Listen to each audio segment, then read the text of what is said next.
Hello everyone and here is our non spoiler review of the film Shakahari streaming on Prime Video. ఇది Kannada movie కానీ తెలుగులో కూడా ఉంది, కానీ పర్సనల్లీ ఒరిజినల్ లాంగ్వేజ్లోనే చూడమని చెప్తాను నేనైతే. ఎందుకంటే తెలుగు డబ్బింగ్ మూవీ స్టోరీని చాలా మిస్లీడ్ చేస్తుంది.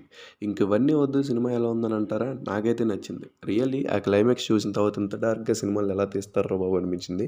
ఇంకా మూవీ ప్లాట్ విషయానికి వస్తే, టిఫిన్ హోటల్ నడుపుకొని బ్రతికి ఒక 45 to 50 aged bachelor and jail నుంచి పారిపోయిన మర్డర్ని వెతికి ఒక పోలీస్ ఆఫీసర్, వీళ్ళ స్టోరీస్ ఎలా కనెక్ట్ అయ్యి అసలు ఆ జైలు నుంచి తప్పించుకున్న స్టోరీ ఏంటి అని తెలుసుకోవాలంటే సినిమాని తప్పకుండా చూడాల్సిందే.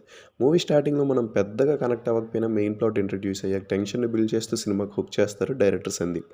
ఇంకా సెకండ్ హాఫ్ ఎప్పుడైతే స్టార్ట్ అవుతుందో అక్కడి నుంచి గ్రాఫ్ పెరిగి పెరిగి క్లైమాక్స్కి ఒకేసారి బ్లాస్ట్ అవుతుంది. కొన్ని మందికి ఆ క్లైమాక్స్ డిస్టర్బింగ్గాను, మరికొన్ని మందికి షాకింగ్గాను అనిపించవచ్చు. ఎలా అయినా మిమ్మల్ని సర్ప్రైజ్ చేయడం మాత్రం పక్కా. ఇంక యాక్టింగ్ విషయానికి వస్తే అందరి యాక్టింగ్ చాలా ఆర్గానిక్గా ఉంటుంది. ఎలా అంటే రియల్ లైఫ్లో ఆ సిచ్యువేషన్ జరిగితే ఎలా రియాక్ట్ అవుతారో అలానే రియాక్ట్ అవుతారు. ఇంకా టెక్నికల్ వర్క్, మ్యూజిక్, సినిమాటోగ్రఫీ కూడా స్టోరీ మూడుకి తగ్గట్టే ఉన్నాయి. సో అది గైస్ నా ఒపీనియన్ ఆన్ శాఖాహారి. మూవీ మీకు కూడా నచ్చుతుంది, ఒకసారి ట్రై చేయండి.